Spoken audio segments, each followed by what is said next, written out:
পরীক্ষার হলে অনেক পরিশ্রম করা সত্ত্বেও মার্কস কমে যায় কেন?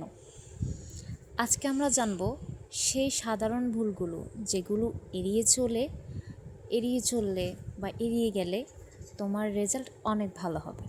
চলো শুরু করি। ভুল 1, প্রশ্ন ভালো করে না পড়া। অনেকেই তাড়াহুড়ো করে প্রশ্ন না বুঝেই লিখে ফেলি। এর ফলে উত্তর সঠিক হলেও নম্বর কেটে যায়। সব সময় প্রশ্ন 2 বার পড়ে নিশ্চিত হয়ে লিখো। ভুল 2, সময় ম্যানেজমেন্টে ব্যর্থতা। প্রশ্নপত্র হাতে পাওয়ার পর সময় ঠিকমতো ভাগ না করলে অনেক প্রশ্ন শেষ করতে পারো না। আগে সহজ ও জানা প্রশ্ন লিখে শেষ করো, পরে কঠিনটাতে যাও। এই ভুলটা আমরা সকলেই করে থাকি।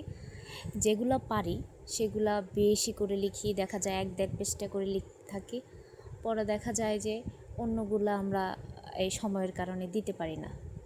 সো এটা করা যাবে না। যেতটুকু প্রয়োজন অতটুকুই দেব এবং টাইম ম্যানেজমেন্ট করে রাখবো যে হ্যাঁ, এত মিনিটের মধ্যেই আমাকে এই প্রশ্নটা শেষ করতে হবে। ভুল 3, উত্তর গুছিয়ে না লেখা। খুব ভালো উত্তর দিলেও যদি গুছিয়ে না লেখো শিক্ষক বুঝতে পারেন না। তাই হেডিং, পয়েন্ট আর সুন্দর হাতের লেখায় উত্তর দাও, গুছিয়ে উত্তর দাও। ভুল 4, অপ্রয়োজনীয় বেশি লেখা। কেউ ভেবে নেয় বেশি লিখলে বেশি মার্কস আসবে, কিন্তু আসলে সঠিক ও সুন্দর নির্দিষ্ট উত্তর দিলেই তবেই পুরো মার্কস পাওয়া যায়। এই যে একটু আগে বললাম যে আমরা যেটা পারি মনে হয় যেন এটা লিখেই পুরো পেপার শেষ করে ফেলি, কিন্তু এটা আসলে শিক্ষক এত টাইম নিয়ে পড়বে না যে তুমি বিস্তারিত লিখেছ।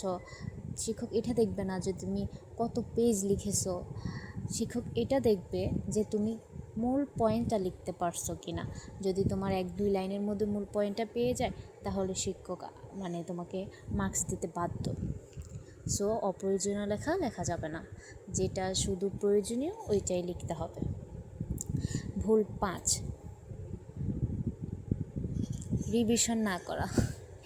এটা একদমই একটা কমন বিষয় যে আমরা সকলেই দেখা যায় যে লেখাই শেষ করতে পারি না টাইম থাকতেই, তাহলে আমরা রিভিশন দিব কখন? সেই জন্য টাইম ম্যানেজমেন্টের অনেক প্রয়োজন। আর শেষ সময়ে একবার হলেও খাতা চেক না করলে ছোট ছোট ভুল থেকে যায়, যেমন বানান, সংখ্যার ভুল বা প্রশ্ন বাদ পড়া, এগুলোই বড় ক্ষতি করে। দেখা যায় তুমি লিখছো ঠিক আছে, হ্যাঁ সঠিকটাই লিখছো, তোমার মাইন্ডও আছে আমি সঠিকটাই লিখছি, কিন্তু পরীক্ষার পরে যখন পেপার দেয় তখন দেখো কিরে আমি তো এত কম মার্কস পেলাম কেন? তুমি সঠিকটাই লিখছো কিন্তু তোমার কোনো না কোনো কারণে নিজের বেখেয়ালের কারণে হয়তো একটা বানান ভুল হয়ে গেছে, হয়তো 8-এর জায়গায় 9 দিয়ে ফেলছো ভুল করে। সো একবার যদি রিভিশন দাও তাহলে তুমি এগুলোকে ঠিক করতে পারবে। সেই জন্য রিভিশনটা অত্যন্ত জরুরি। তাহলে আজকের টিপস মনে রেখো: প্রশ্ন ভালো করে পড়া, সময় ম্যানেজমেন্ট, গুছিয়ে লেখা, অপ্রয়োজনীয় বাড়তি না লেখা, আর শেষে খাতা রিভিশন করা। এই 5টা ভুল এড়িয়ে চললে তোমার মার্কস আর কমবে না, অবশ্যই বাড়বে। এই চ্যানেলে আরও নতুন নতুন হ্যাক নিয়ে আসতেছি স্টাডি, সো সাবস্ক্রাইব করে রাখলে তোমারই উপকার।